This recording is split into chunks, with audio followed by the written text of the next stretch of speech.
So I was watching this video on YouTube that was talking about work and labor. They had started the video by talking about this definition of something called bullshit jobs, where they described a job where you do not have very much to do and you don't feel like you're contributing very much, but you're getting paid and you have a job. So you're going to try to pretend that you're working so you can keep that job. And then the stress becomes like trying to keep the job that you don't think that you deserve. Yeah. And then there's the opposite side of that I think both of us were kind of doing in our work, which was we were doing so much stuff and we felt bad for resting.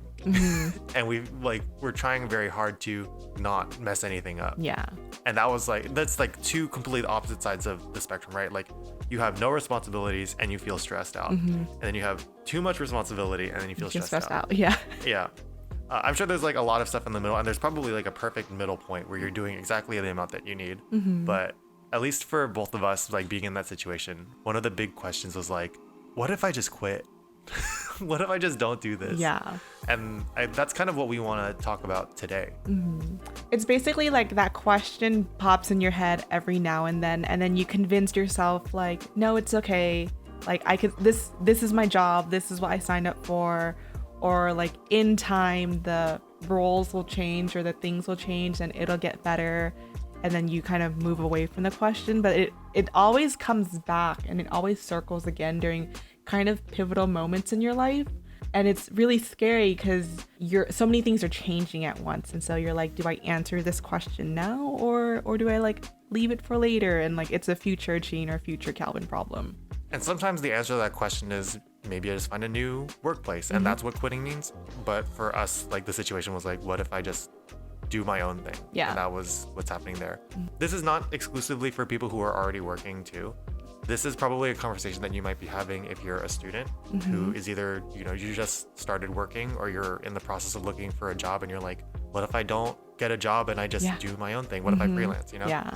Or especially like with the last year, some people might be thinking this because you were forced to quit. Leave, yeah. You got laid off or something and you need to figure out like, how can I make this work and not have to go back into a situation where I'm at risk again to either get COVID or to lose my job again. So if you're happy with your job, you could skip this episode. Yeah, totally not needed. If you want to hear about Gene and I talking about us leaving our jobs, but if you're cool, you can just chill out on this one. Also, I was going to add, there's a student, there's a person who doesn't want to go back after COVID, and then also there's a person who is working a job to sustain themselves currently, but it's not their passion, right? It's not what they want to do. So kind of, this conversation is kind of centered around like these three core profiles and anyone else in between. But like, if you love your job, we might not be for you at this round.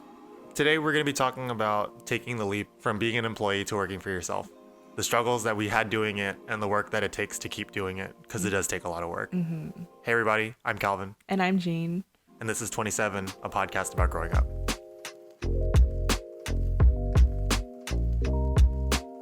So I guess, Jean, for you, what is the meaningful difference like in your head and in terms of like the way that you live your life between being self-employed and being salaried? I think one of the biggest difference is you feel like you really earned your dollar. And there's a lot of obviously like pride associated with that. What salary provides is security. And I think that's why it's very hard to leave your job or answer the question of like, what if I quit? Because you're really saying, what if I don't have security anymore? Am I okay with being unsure? And the obvious answer is no. Like no one wants to be unsure, right? Like you want to know what's going to happen. Like you hate it in a movie when you don't know if the person is a villain or if they're like actually on your side. So I think that's kind of one of the big differences between jumping from salary to self-employment. The exciting thing about self-employment is that you never question, at least for me, I never question, I don't get paid enough. Or should I be getting paid less because I don't feel like I earned my pay from my job, so there is never that denial. So you feel really assured and really accomplished when you do earn that $1 that you make from a client. And you also feel excited to spend it because it's like, it feels like everything that's been accumulated in your life has really been met with like your hard labor, your perseverance, and all that fun stuff. So there's two like prevailing schools of thought, like economic thought on this, which is like the capitalist view and the communist view. And I don't mean to say communist as in, like a fire alarm, like McCarthy Red Scare kind of way, but just as in like an economic description of it. And ironically, I feel like a person is more inclined to own their own business if they have a more cynical communist view of the way things are, because the idea is employers exploit their workers because they will always upcharge based on the amount they pay you so that they can make money. So when you leave your job and you start your own business, you are no longer being upcharged. All that money goes directly to you. But like Jean said, you do not get a steady amount of money because you need to go and find it because now you are the employer. Yeah. Or you're the boss. Yeah. And for some people, that's fine. They'll think of it as a fee. Like, I can give up some of the amount of my labor for the idea that I will consistently get paid back. But for some people, I guess for like me and Jean, where we felt like we were working too much, or we felt like we were putting in a lot of effort and not feeling good about what we were doing, it wasn't a good trade-off for us. Yeah. This goes back again to our earlier episodes about how you start to think about your future self and how much time you've invested in your past self. And so when you reach that critical stage of after 3 years, after 5 years, you're like, what did I accomplish? I did so many things and I put so much time into it, and what I accomplished isn't really where I want to be. It's within your control to change it. So then that kind of like, gives you the push again of like, how much do you really value the security that you have with the salary? And how much do you really value the quality of your soul? 100%. Right, yeah. It's like, I like that little chuckle, but like, because you're spending so much of your life in work. So your soul has to be healthy. And if you're not having a healthy relationship to money, to how you earn the money, there's no way you're going to have a healthy relationship to your association with your workplace, your boss, your projects that you complete, And again, this isn't a reflection of the place that I had previously worked at, because I've worked at a ton of different places. But it's like what's been cultivated through those experiences to the final mark where I felt like I was grown up to have that question in my head of like, what if I quit? Will I be happier? Will I be healthier? Type of thing. There's another factor of working at a salary job or working for an employer that is pretty important, I would say, which is having distance between the work that you produce and who you are in real life. We talked about it in our boundaries episode, but boundaries start to get a little fuzzy when you work for yourself. It's hard to kind of set stuff like that. When you come home from the office, you can, for the most part, push all of that out of your mind. Maybe like 80% of the days. You can just be like, I'm out, I'm home, I'm gonna watch TV and drink a beer. And you can't really do that as a self-employed person because your emails are usually still there, and your computer might be the same computer that you are watching Netflix on. So it becomes really difficult to separate some things like that sometimes. I guess a question that I have for Eugene is, what kind of person would benefit from being self-employed, and what kind of person would benefit from being salaried? I think for someone self-employed is a determination, right? Like, you really have to be determined to be self-employed, because if it was Jean at 23 when that kind of question first popped into my head, I wasn't so determined. I was like, it's okay. But Jean at like, I think when I quit was around 25, 24, 25. Yeah, I was like, no, I could do this. When my mom or like any family member or like friends, when they ask me like, oh, can you do something? Or like my mom will ask me like, can we do this? I'm just like, yeah, I'll figure it out. And that's the answer I'll give now, instead of like yes or no. It's like, no, I got it. I'll figure it out. And that's the determination that just kind of becomes into your lifestyle, that you're going to figure it out. You can do it basically. And you have that confidence to do it. Like, I got it. No problem. For someone who's better suited for salary is really, I want to say, someone who's kind of indecisive, or someone who has a tendency to outplan themselves. They're like, I'm going to start a business, but like I can't, because I have to figure out where the manufacturer is going to come from and where the fabrics are going to come from and like how to start the business, and I need to employ someone. It's like, no, you're already outplanning yourself. You're not at that step yet. So when you start to outplan yourself, it's like, okay, I think you're more suitable for salary because you're looking for security.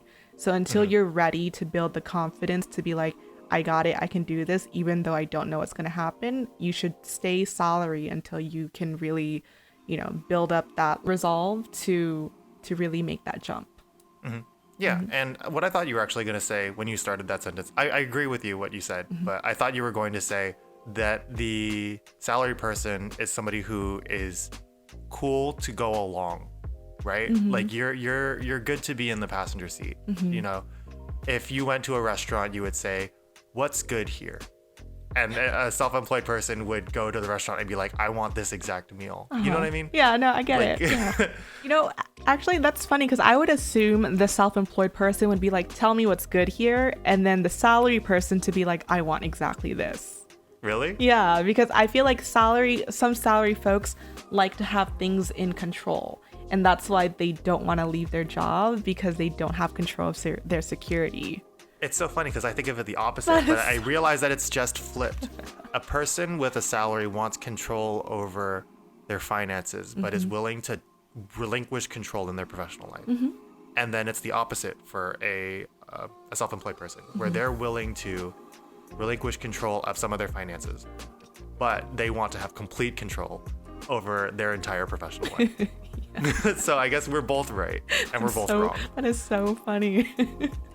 I guess to be a little bit more specific too, in terms of like job description things, if you want to work on really big things, if you want to work on like huge team apps or designing a skyscraper, you probably want to, even if you probably just need to be at a company, you probably need to be salaried. You can't really do that on your own. No, yeah, it's like potentially later on, but it's a huge buildup before you can get there. There's definitely those golden star folks who figured out how to do it the right way, or like get the algorithm to have pushed them out the right way, and they can work on those skyscrapers. But if those are your goals leaving school, then yeah, go for a company. No one's shaming you for that. But if you kind of imagine your life being outside of the 9 to 5, that you kind of want to be on your own schedule, that's pretty self-employed. I mean, there are some really cool companies now though. Yeah, especially if you work remote. Yeah, no, there's a ton of cool companies, and I think it kind of brings up the motto that you hear a lot, where it's, if you love what you do, you never work in a day in your life, which I think is total BS. I think that's come full circle. Yeah. Because I think maybe like 8 years ago, people were saying that earnestly, and now everybody's like, that's wrong. Yeah. Nobody thinks that. Yeah, I was like, I still hear it every now and then. I was like, are you 6 years behind? Like, I feel like the phrase is really like, if you love what you do, you don't mind doing it all the time, which is, it's still a lot of work, but like, you don't mind doing it. Like, I don't mind working on a weekend if I have to. Let's hear about like your specific story. So we've talked about working so much in terms of other episodes. Yeah. So like, do you want to just go really briefly over the stuff that we've talked about in terms of what it was like working where you were before? So I was working at a studio. I was very excited to work there at first. And then as time went on, I started to feel like the energy and everything I was putting in wasn't being reflective of my intention. Like, I had really great intentions. I wanted to do my best, but the outcome wasn't really reflecting that. And I think it was because of the way either I had set up myself or the way the environment was set up. I realized no matter what, it was setting me up not to be able to do my best.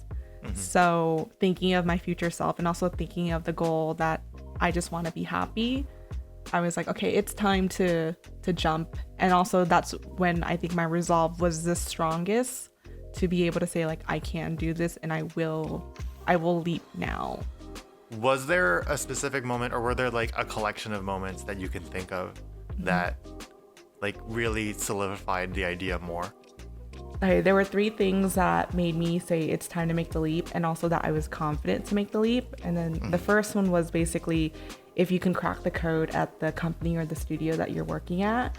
And what that means is, when I was first working there, I didn't know how to design for whatever project or client that came their way. And I didn't understand also that whichever client came to the studio I worked at came to the studio for their specific style, specific thought process, and specific look. They're not coming there because the team is XYZ. They're coming there because the owner has like mastered her craft. When I finally figured out like what the code was to get the design approved, it was like, okay, this is not what I want in my portfolio. Right. So that was kind of like the first step on saying I need to make a leap, because if I don't, then the next project, the next client, or the next company I decide to go to is gonna fit what this current studio is. And if I don't see myself aligning with that, I need to change. And right, because what was happening was you were getting accustomed to a style of design that you didn't want to do anymore. It was like, oh, I've cracked the code and I don't like the process of like doing that. Yeah. It's not like it's a bad thing, but it's not what you wanted to do. Yeah, it was a good learning process though, on like there's a formula to things in life, you know, or there's a formula to solving things, but you don't want to get used to it. So that was definitely number one. Number two was I was consistently trying to find my value in the company, and like it would change each month. And I was like, I don't know why it's changing each month. And so after 3 years, I was like, if I'm still looking for my value here, maybe it's just not here. Like maybe I actually have no value in this company. I think the moment I realized I'm not important, I was like, oh, it's totally fine. Like I can go be important somewhere else, or I can find my own value somewhere else. And the last thing that made me say, like, yeah, I need to take the leap was when I found how I can answer different situations. So before, if someone had asked me like, would you start a studio, or do you think you can do this? I would outplan myself. Or I say like, yeah, maybe one day in the future, I would like to do XYZ, or I can't do it yet because, I have to focus on XYZ. And then my answer changed when I was confident and I was like, yeah, I got it. And then the final kind of nail in the coffin part was when I missed my nephew's 7th birthday because we had to work on a project to send out a proposal somewhere. I just kind of remembered thinking, like, I could have asked to not do it, and like I could have asked to not go, like to go home early and everything, but like what was I like, I didn't feel like I was in a position, or it would have been really responsible of me to say that, because this proposal had to get out, it had to be done. And it was only like, well, if we had planned for it earlier, or like if you had told us earlier in the day or earlier in the week about it, this would have never had to happen. But then that's when I started to realize there's like no work-life balance. And then I would feel stressed getting like a call sometimes at like 8 a.m. or getting a call at like 9 a.m. and I'm like trying to rush out the door, or like I'm stuck in traffic. And so it felt like I had to be on the clock all the time.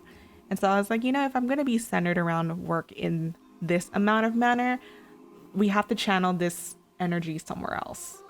Okay, so I guess we saw the last straw. What was holding you back up until that last straw that you mentioned? The security part, where I kept trying to go from one job to another, basically. And then every time a opportunity came up, I started to get really fearful that, like, what if they don't like me if I leave? What if they find out I'm trying to leave? Because that's a huge thing. Just the idea that if you left, it would like taint you in some way to other people. Yeah. And I started to feel, when I was working here, I started to feel how intimate the design industry is. There's different pools that you're in, but once you're in a pool, you just have to go deeper into that pool. And that was something that I was really fearful about, of if I'm presented badly, I'm never gonna like survive in this pool again. That was kind of like a thing, until I've realized like it doesn't matter how much I do now, because however you see me, I can't change that. Like I see myself in a way that I'm proud of.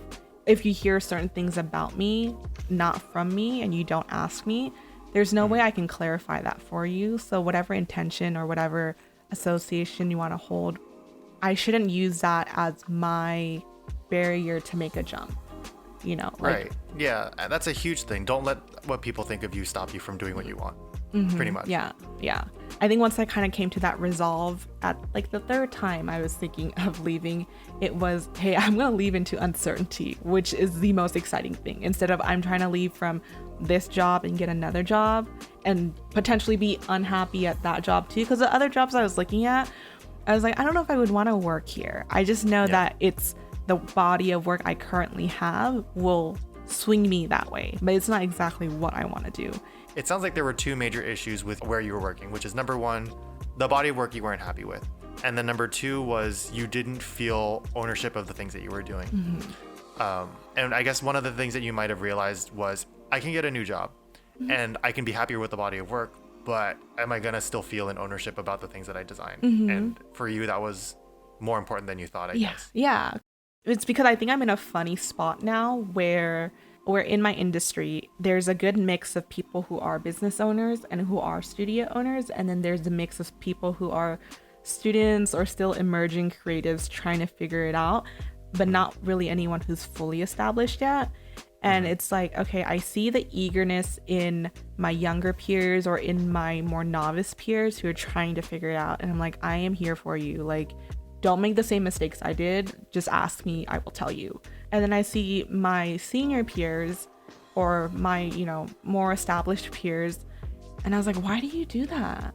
Why don't you like a tag on Instagram for your employee or your design team is not a big deal. Like if you can tag the brand that you worked for, you can tag your employees that worked on it. It's really not a big deal, but it's because deep down, you don't want your employee to succeed. To have power. Yeah. You want your company to succeed. You don't want your employee to succeed. And I think that is the most ridiculous thing. And so at least that's why for us, when we work on anything, and especially anything I work on with Josh Rick for Soothing Sister, I'm like, Josh Rick is getting tagged on every single one. Like, you also tagged me and I'm like, oh, cool. Again. Yeah, I'm like, you know, the final thing might not be your final design, but I'm like, you thought of the concept, like you're the team, you know. It's not hard at all. It's very much a person's intention and bias. Like if deep down what you're rooting for is your own company, then you need to reevaluate the people you bring onto your team because you need to root for them. I have a friend who works in the like video production industry, and she's a very big advocate of crediting people who work on the crew in addition to like producers and stuff. So every time, or she'll always be one to call out if she sees people citing the grips and the like lighting people and the boom operators and stuff, because they're also extremely important to a team. And their work is really important, and they especially don't have very much leverage when it comes to like negotiations. So very cool of them. It's very cool of some teams to do that. When you were leaving, did you need to prepare? I know the answer is yes. And like, how did you do it and how long did it take? And I'm pretty sure everyone's heard this calculated risk theory. Like you have to calculate your risk. So before I left, I knew how much I needed to bring in each month, right? And I gave myself 1 month to build new connections, which is prep my portfolio website beforehand, prep my pitch materials that I needed, prep my invoicing already, and prep my pitch, my email pitch, and started to do spec work basically on anyone or any team I want to, or brand I wanted to work with. I went to go look at their stuff, did a design, sent an email saying like, hey, this is something I really made really quickly for you. Just wanted to introduce myself. If you're interested, let me know. If you're not, would love for you to pass on my info. And just did that straight up for a whole month. And same for, you know, anything else. And then by the time I left, basically had a crew about, I want to say like 3 months of work, which was like a good setting or footing for me. And also made sure I had 1 month of savings at least, right? So anything I made, I would put into savings or like use for living expenses. You know, don't go out, cut all subscriptions if you don't need it. That was really kind of like it was what really prepared me to make the leap into like a secure jump. Because if I didn't have work coming in for the 4th month, I knew I had 3 months of work that covered the bills. Right. And you had a much more gradual like withdrawal process from your company, because you did go from full weeks to 4-day weeks. Right? Did you even get down to 3-day weeks, or it was just 4? I got down to, it was a 32 hour. No, it was 32 hours. And so then I had negotiated for, I was like, no, I need 1 half day. Like that is non-negotiable. I need 1 half day. And so then that's how we got into the 3 full days, 1 part day and 1 half day. And I used that time to really prepare myself into all the prep work that needed to go into looking professional before making the jump. And I think that's kind of the thing with a lot of folks when they make the jump, is they suddenly make the jump and then you're in the scramble to like make yourself look branded and professional and everything. And it's like, no, get all that situation down first. Get your invoicing to look professional, get your email language down, get all that jazz situated. And then the fun stuff comes into making the pitch, doing the design, being creative, because that part is the cherry on top. The whole present is that you provide a smooth and comfortable experience for your client. So yeah, I've talked about my old work experience before. Unlike Jean, I was working in a different field entirely. So Jean was working in design, but I was working in engineering. I was working in structural engineering and doing the design of mostly like luxury condos, some office buildings, some renovations for like smaller buildings. It was a really fast-paced environment, and it didn't help that I was also in a really small office. It wasn't a small company. It's a company based out of a larger office, but we were just a smaller new office. I spent a lot of time doing like building analysis and doing like design of different structural elements like beams and walls and columns and stuff. One of the things that made me want to leave was I have my own sort of struggles with like anxiety. And when I was there, it didn't feel like it was acknowledged, or there was a level of a bootstrap like mentality that wasn't helpful for me in that moment. And I spent a lot of time like trying to fit into that mentality and like trying to essentially like will myself, kind of like we were talking about in the last episode, like trying to manifest the idea of I can do this, but it just wasn't happening. There were a couple of specific moments that like made me feel most like I couldn't do it. The first one was something had come up for my supervisor last minute, and I had to go into a plan check meeting on my own. Essentially what a plan check meeting is when you are building new construction, you need to go and submit the plans to the city so that they can ask questions and approve and make sure that it's up to code. At this point, I didn't have a license, but this was further into the plan check, and I was essentially a proxy member. So that made me nervous because I didn't feel qualified to be there. And then in that conversation, I wasn't able to fully answer questions because I didn't have full involvement in the project.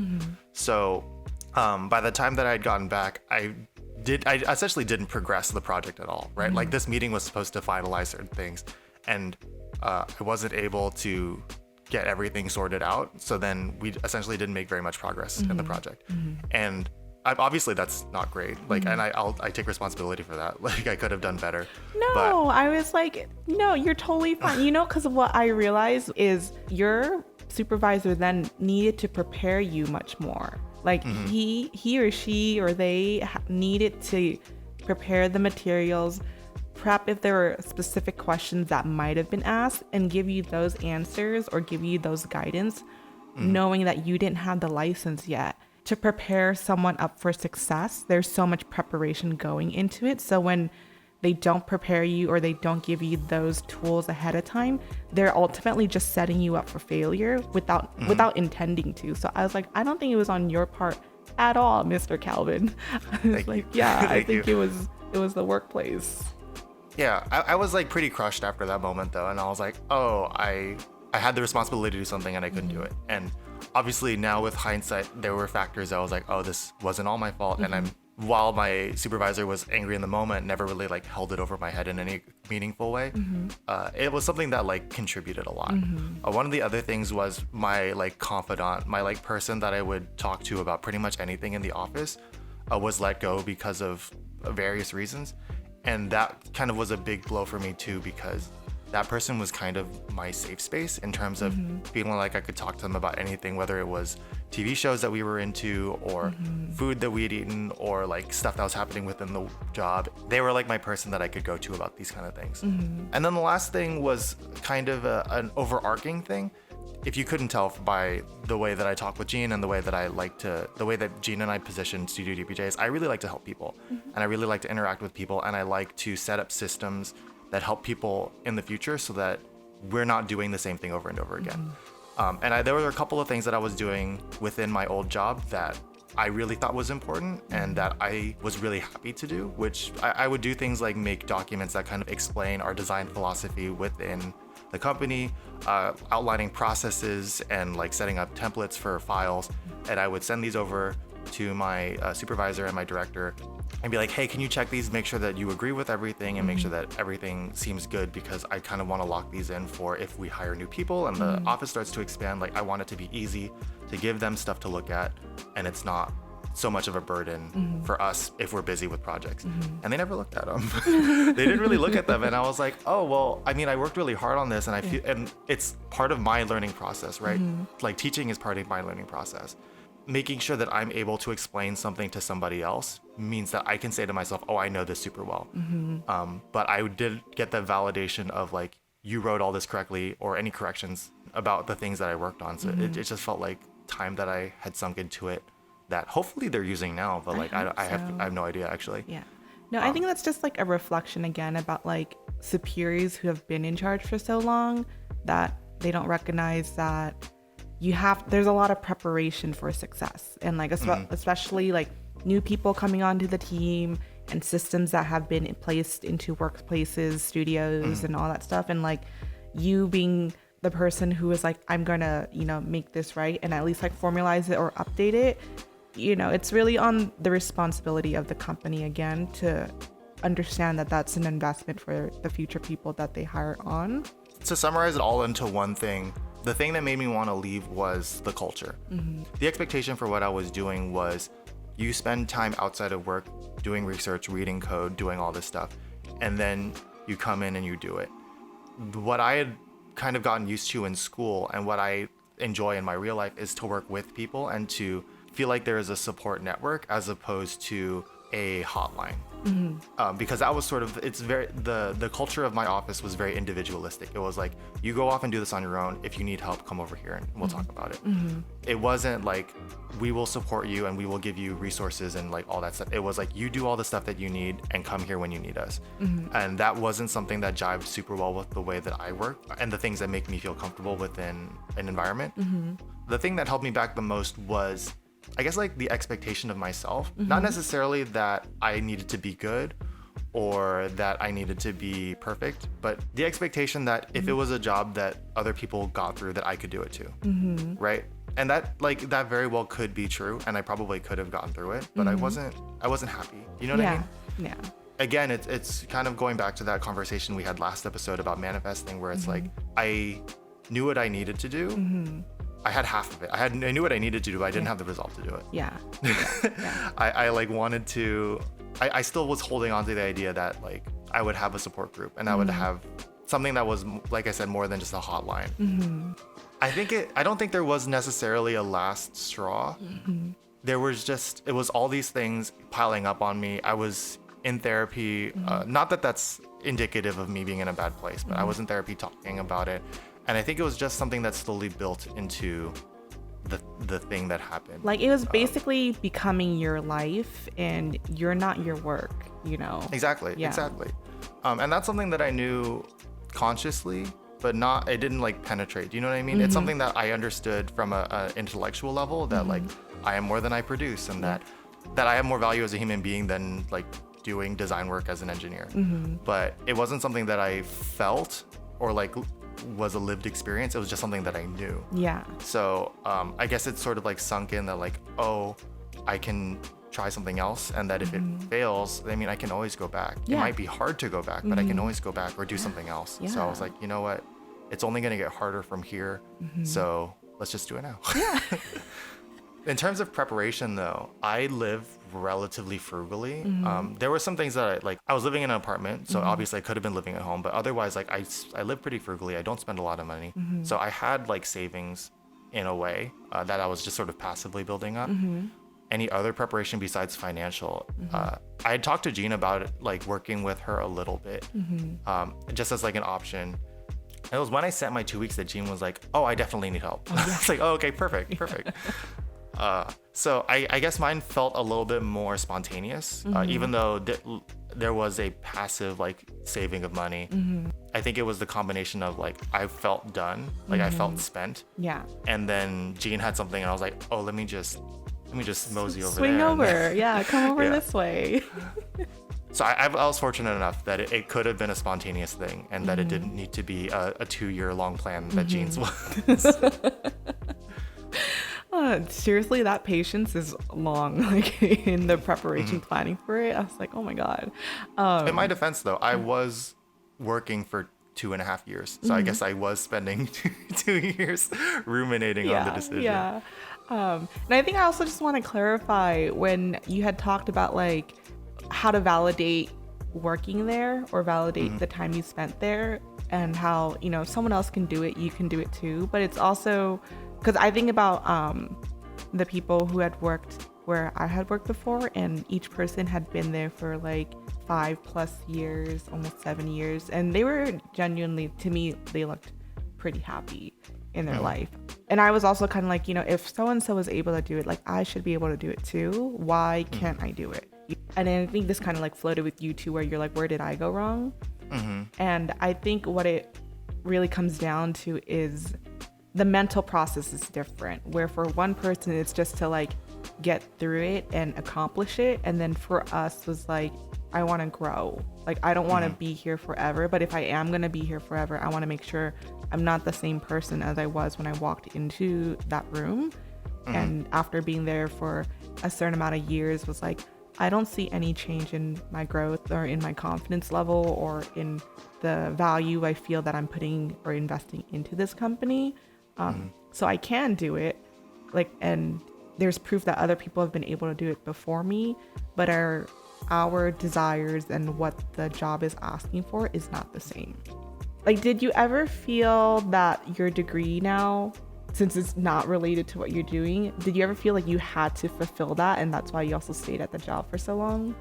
That's part of it, for sure. The combination of things that were holding me back were, number one, expectations of myself that I should be able to do a job, right? And that I guess kind of spins off from the degree as like, I studied this, so I should be able to do this, which is not true, especially with engineering, where like, with the kind of degree that I got, I went to a UC, which is more of a research-based school. And what you do in an engineering job is completely different than what you do at a research university, because you tend to end up learning stuff like that's much more theoretical and much more fundamental based. And then once you get into an office, you need to know code, you need to know practical stuff, you need to know like best practices and like the industry standards and stuff, and you don't know them. I think we should also put a little asterisk that Mr. Calvin has a master's degree. Yeah. That's sort of become a joke within my friend group, is that anytime I have the opportunity to, I'll mention the fact that I have a master's degree in engineering. It's fun to have. Yeah. And I think that like one thing that's nice about master's degrees and PhDs is that you can generally, if you try really, really hard, you can do them for free. I worked as a TA for 2 quarters. I only was in my master's program for 4 quarters. So for 2 quarters, I did not need to pay tuition. With a PhD, you're like applying for grants for your research. So generally, if you write good grants, which is why people like freak out so much when they're doing like stuff in their PhD, like you're trying to get free tuition. So generally you don't, I guess it wasn't so much of a worry of the cost sink, it was more like the time that I spent doing it. But again, there's something that you call the sunk time fallacy, that like, oh, I've already spent this much time, so I should just keep doing it. Yeah. If you don't want to do it, you should just stop doing it, right? Like the fact that you spent 2 years doing something doesn't mean that you need to spend another 10 years doing it. Yeah. Right. And I'm lucky that I had run into some like online comic or something, maybe in like mid college, that was talking about the fact that people live multiple lives, and I always value that, and having that idea in me that I can live multiple lives within my life, and that it doesn't just have to be I work at the one office job until I turn 65 and then I retire. Even in the last 10 years, I've probably lived about 5 different lives, which I really love. And that's the kind of life that I guess kind of nomadic in a way, where you just kind of do different stuff that makes you happy. And then when it's done serving you, or when you feel complete with the thing that you've done, you do something else. And like life is long and life is short at the same time. So just kind of got to do stuff. Yeah, no, I think that's something to really think about.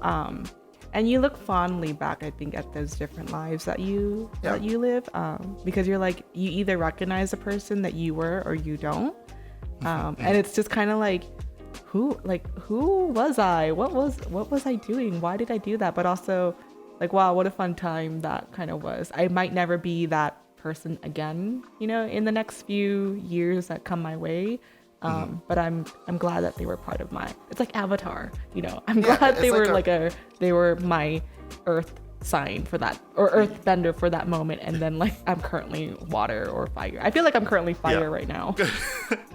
It's a reincarnation that you get to see. You get to live new lives and be different people. And I think that's the cool part about being alive, is you change. Is there anything that you think has been worse between working in your old job versus what we were doing right now? What do you mean by worse, actually? Like things that you think were either better or more manageable when you were in an office versus now. Because for me, it's mainly just finances. I think, and for most other respects, I feel better doing what I'm doing now, except for the fact that you make it's not as financially stable. Yeah. That's it.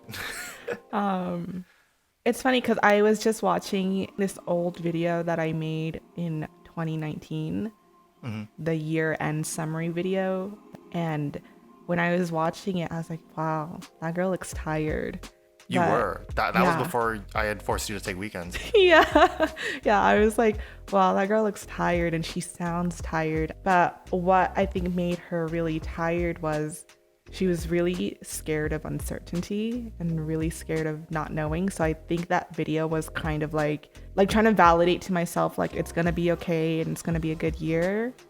But now when I see myself, that I feel like is better, is that I'm totally, like, I'm kind of excited about uncertainty and discomfort. I'm like, it's supposed to happen. That's life, like, if everything is comfortable in life, are you really growing? Are you really progressing? And I feel like I've gotten a lot better at tackling and, like, I guess just like handling situations that are unknown, versus when I was in my workplace. If there was something unknown, I had to figure it out. I had to feel like I was the expert. So I think that's the one thing that feels better. What feels worse is always, the financial stuff, where I'm like, now I really have to be on top of finances. And, when I was doing it by myself, finance wise, I was like, I'll figure it out. Like, my accountant will help me. But now it's like, no, like, my finances, your finances, Josh's finances, Marcelo's finances. I'm like, do we have projects coming in? I think that is one thing that's made it worse, is like the financial responsibility weighs a lot heavier, because it's not just the money going in, but also the quality of life.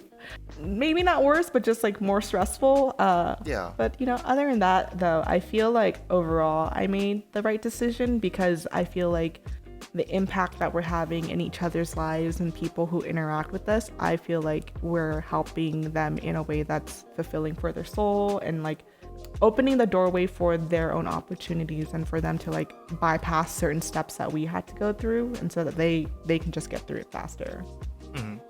Yeah, I also feel like I made the right decision. Yay. It's been a good year. Okay, so I guess before we end off, let's like have some tips, I guess, for audience members who are also considering taking, especially after hearing our story, if that's like inspired you in any way, talking about what additional, like, more pragmatic tips that we can give. Yeah. And I guess just to help outline it first, because since we've had a long convo now, we're going to go over some business and financial tips, mental health tips, and then just future tips in general. I mean, in terms of finances, it's like, have some money saved if you're working, if you're going from salary to self-employment or to independent contractor, freelancers stuff, have money saved. I think that's pretty obvious.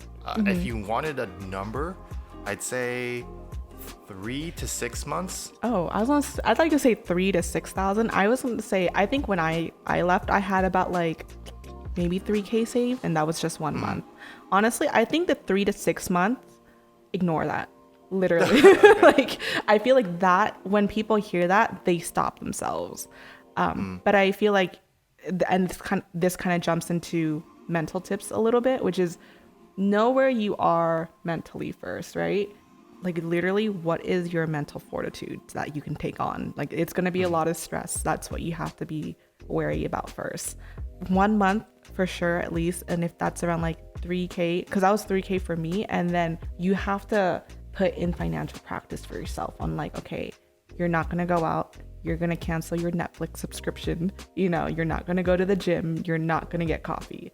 What you're going to do is you're going to secure a set amount of clients that'll get you through the next 2 months at least.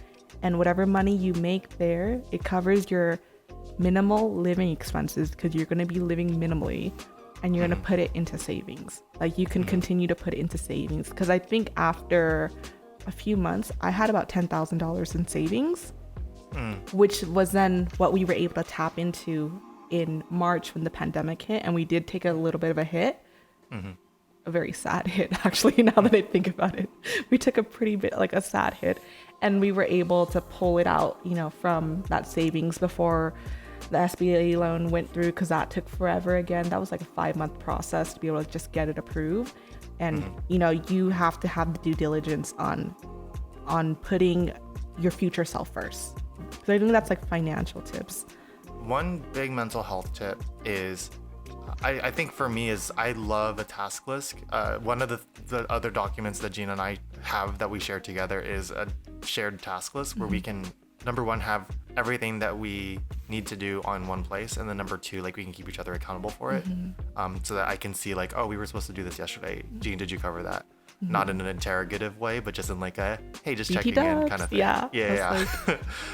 That's super huge for me. And it also, from the stance of like, I don't want to forget anything that I need to do. And also it's nice to just mark stuff as done, even if it's digitally. So it's a huge help to check stuff off a list as opposed to just like having a big cloud of responsibilities that you're not sure how far into you are. Both financial and mental health tips. Establish a support network for yourself. Oh, 100%. Yeah, 100. And that doesn't just mean like an accountability buddy. It means like, do you have to move back in at home first? Does someone need to make you food, right? Like, does Mama Bear need to make you food? Do you need to live with your partner so that like you're not in a isolated space? Do you need to potentially get a second job, right? Like, those are the things that I think help you feel like you're moving forward and that like you have some sense of security, because I think that's the biggest thing that holds a lot of people back when they kind of start to outplan or out-negotiate themselves into making the leap, is that they're like, well, I have to pay this, I don't know how I'm going to find this, I don't like not knowing. So it's like, okay, find that security blanket for yourself so that you can focus on what you want to do, which is you know, your own business. Right. And a second job doesn't, I mean, it obviously helps with money, but it also provides a second place to be. Because when you, especially if you're working alone or you're just self-employed doing something on your own, it can be, you can go a little stir crazy when you don't have too many other people to talk to.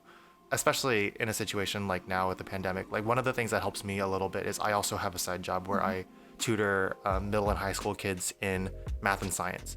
And that actually helps me a lot in terms of having something else that I'm doing that stimulates another part of my brain, talking to other people in a way that I enjoy talking to them, and then also making some money. Yeah. So it's like a second job doesn't just mean that you're giving up on your independence. It means that you are supplementing your independence or setting, like Jean said, setting yourself up for success. This is a future tip. And this is also part of a business tip. TPH, there's no flow in this section. This is so random. I'm like, good luck, Mr. Calvin. This sounds like a funny thing, but I feel like your spiritual self will identify with this, which is like energy flow and business feng shui, which is when we first started Studio DBJ and when we started like different email accounts, those email accounts never got any emails, right? Like no one knew they existed.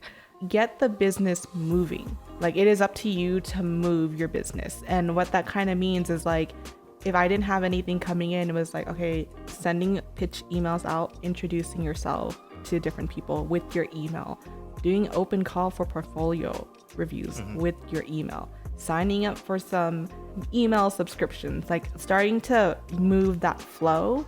And then the more energy you put into it, the more interaction you put into your business, the more it thrives. Like you can't let it sit still. You have to push it. Like you have to push the baby on the bike basically. And it sounds kind of dumb, but it's like you start to feel like your business is moving, that your things are going forward. And it's kind of like a sign to the universe that like, hey, you know, she's off the ground. She's ready to go. You need to take her now. Like you gotta carry her now. Yeah, I think the last thing is nothing is permanent. You can see that in a negative way as in like, oh, success isn't permanent. But you can also see it in a positive way. Like struggle isn't permanent. And what you're doing, even if you've committed to it, there's a level to which, like we said, you can change your mind and you can always go back to your salary job. You can always do something else. So give it your best effort, give it everything you can. And then when it feels done, and you'll know when it feels done, and you're free to just switch to something else. You know, it becomes a story, it becomes experience, and it becomes something that you've definitely learned something from it. I think I learned this from a business podcast where it's nice to know that a business owner has failed something. So that because it gives them experience and knowledge that a person who's only creating successful businesses doesn't have, doesn't know. Yeah. So calling something when it's done isn't bad. And also that's on one side. And then the other side is like, your struggle may not necessarily be permanent also, right? Like there's a level to which you can push through something. It's on whether or not you have that energy. And if you do, then, you know, this struggle is temporary. And if you can't, then, you know, you can do something else. And that's just something to remember too. I don't want it to come off in a way where it sounds defeatist, because I know that it can pretty easily sound that way. But it's just that if you put your energy into it, hopefully you get something back. I don't know. I don't want to guarantee that you'll get something back. It's energy. It's putting it back into it. It's your positive thinking for yourself and how you view yourself again. Regrets and failure are a positive thing. Like they are a very, very great thing. And like, I think that's kind of what is pushed aside in hustle culture and what makes people afraid to make the leap, and what they do to out negotiate themselves in making the leap is that they are afraid to fail. And it's like, no, you need to fail. It's good to fail, because that, again, like you want to go with a business owner who has failed, or go with the boss who has experienced those things, because they understand what it means to rise up again, is the best way to say it, and understand like how hard it is to actually get there. You don't want to go to someone who's only seen success, because that's such a minimal perspective on how, you know, the whole industry works, or how anything really works. Thank you, everybody, for tuning into the episode. We really appreciate it. You can find all of our episodes on Apple Podcasts and on Spotify. Also, we have a newsletter that we release every month. One should be coming out with the release of this podcast. So if you wanted to sign up for that, just go to studiodbj.com and scroll a little bit. You'll get a little pop-up for it. Subscribe to our feed and tune in for the next episode. It's going to be about what we see as the line between being inspired by something and copying something from a design perspective. But otherwise, yeah, thank you for tuning in, and we'll see you next time. Awesome. Bye. Bye.